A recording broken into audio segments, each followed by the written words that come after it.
Hattie about to get a manager.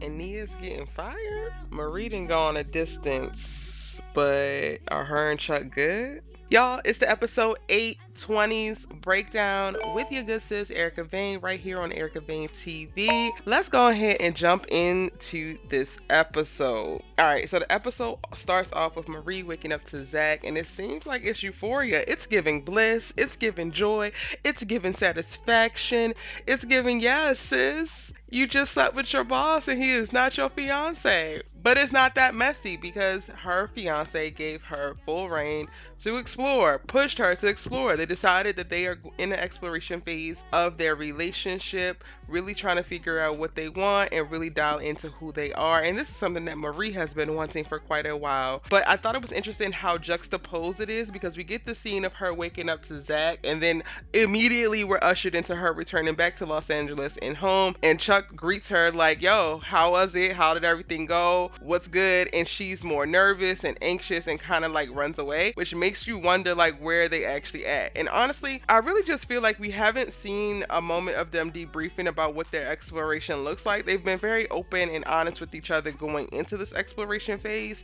as Chuck starts to evaluate his sexuality, figure out what he's attracted to, really dial in and see if he is in fact bisexual or how he wants to identify and what he wants to do with all of that. And Marie exploring, potential love interest. She had feelings for Zach or things stirring before. She also has stirrings for Quintrell, but we haven't seen him for a while. But the only thing we haven't seen is them actually come back and discuss those things. So honestly, I think that the first thing that we see with her and Chuck is more so about that. It's more so about they haven't been able to like really just sit there and have a conversation and truly be honest about where they are in their journeys of this exploration. But I do think that they are capable of it. They just haven't done it as of yet. So I ain't worrying. I ain't panicking. And even Marie has a moment where Chuck's mom calls her to check in, and she talks about how she feels like they are still getting to know each other. And his mom reaffirms her like, you're going to continue to do that throughout your entire marriage. She's still learning new things about her husband to this day, and that's not anything that Marie should worry about. So she gets this reaffirmation and validation within the relationship that she has with Chuck, because even if they move down the line of like going into an open marriage, she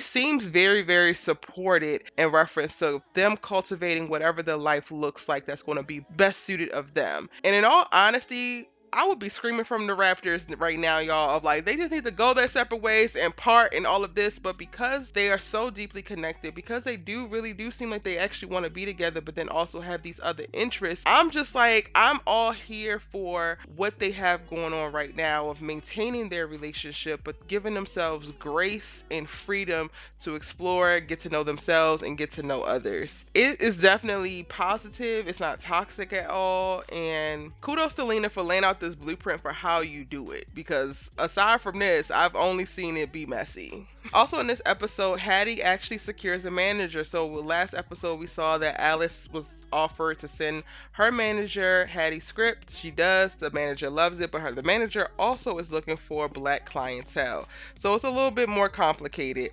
And this is something that comes up with Marie, and it also comes up with Idina. So we saw the little bit of tension last episode when Idina was like, she don't think that the script is ready. She don't think that Hattie is ready. And while she's trying to support Hattie in this, she still feels like that even after Hattie secures the manager. And I thought that this was very powerful, or at least the start of a very powerful conversation, because Hattie, I think, is really about to take a few lumps and learn a few lessons, because it isn't just that easy. Like, if you're a creative, if you're a screenwriter, if you're an actor, director, whatever, and you are seeking representation, and you think that once you get representation, once you get that manager, once you get that agent, everything is going to be a cakewalk. Now you're going to be working and doing this and doing that. That's not how it is. It's similar to the record industry, where you can get signed as an artist, but you still got to put that work in to build up your fan base, to hone your craft, to give them something to actually be able to sell. They don't actually make you make them and the most out of your opportunity. And that's not something that I think Hattie actually grasped. So it's really easy to like kind of take the surface level view of it and be like, oh, Idina's just hating. No, Idina's actually being very, very honest and keeping Hattie grounded and aware. The work is just beginning. She got this manager, but now she even needs to go harder, because now she has to give the manager something to actually be able to manage, put forth in the marketplace, and get sold. And honestly, this is a pep talk to myself too, because bruh, we be wanting these opportunities, we be wanting a team, we be wanting people to get on board, but we also have to make sure that we have something worthwhile, like a steady boat for people to jump into. And this is also something that Marie brings up. She doesn't feel like Hattie is ready for a manager either. And honestly, I think from Marie's perspective, it might not be because of her work. It might just be because of Hattie's immaturity and how Hattie, while Hattie says she wants to be a screenwriter, she doesn't feel like she's taking her career as seriously as she could. And I think that that's what Marie is speaking to.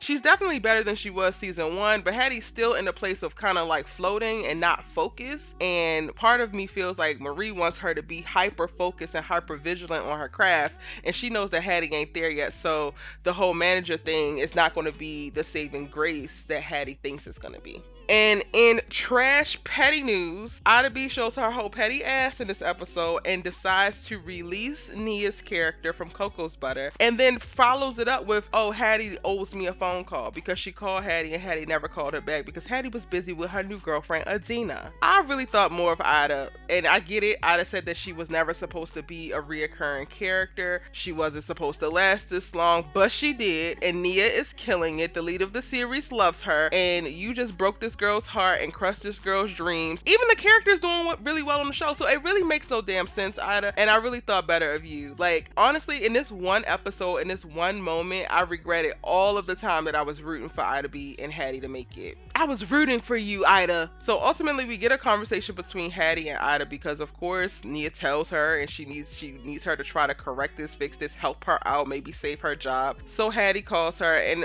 come to find out, Ida did all this because she wanted to know when Hattie was going to tell her about getting signed. Ma'am, she just got signed 3 hours ago. And then she wants to say, oh, I'm always here for you. Girl, you done upended this girl's career and caused all this ruckus so that you could tell Hattie that you're still here for her. She knows that. It's giving lack of maturity within this grown-ass woman navigating this industry with all this power. For me, it's giving, girl, you done lost your damn mind. And I can't. All right, y'all. That is my full breakdown for episode 8 of season 2 of 20s. Let me know what you thought about the episode in the comment section down below. If you're new here, hit that subscribe button, join the tribe, turn on your bell notifications so that you don't miss any of my 20s videos. It's your good sis, Erica Vane, and I will see you in the next one.